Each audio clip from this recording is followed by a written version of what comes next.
நேற்று ஸ்கூலெல்லாம் போயிட்டு வந்ததுக்கப்புறம் தான் லஞ்சு ரெடி பண்ண ஆரம்பிச்சிருந்தேன். சிம்பிளாக ஏதாச்சும் ரெடி பண்ணிக்கலாம் சொல்லிட்டு வீட்டில் பீக்கங்காய் இருந்துச்சு, அதை போட்டு கடையல் பண்ணிவிட்டு பட்டாணி கத்திரிக்காய்லாம் போட்டு ஒரு ஃப்ரை மாதிரி பண்ணிவிட்டு ஃபைனலாக சாதம் வச்சுக்கிட்டேன்.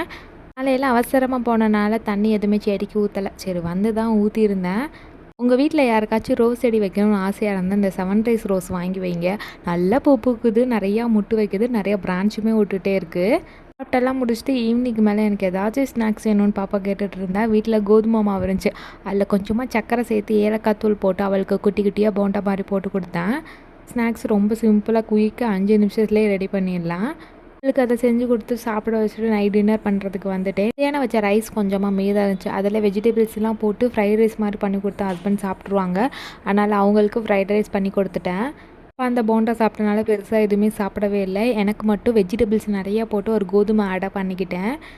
இதில் கேப்சிகம், ஆனியன், அதுக்கப்புறமா கேரட் எல்லாமே போட்டு சூப்பராக கோதுமை ஆடை பண்ணியாச்சு. சாப்பிட்டாலே நல்லா ஃபில்லிங்காக நல்லா டேஸ்ட்டாக இருந்துச்சு. ஆயில் எதுவுமே ஊற்ற மாட்டேன். மதியானம் வச்ச பிக்கங்க கடையில் இருந்துச்சு, அதே வச்சு சாப்பிட்டு முடிச்சாச்சு. இன்றைக்கி இன்னொரு வீடியோவில் பார்க்கலாம். பாய்.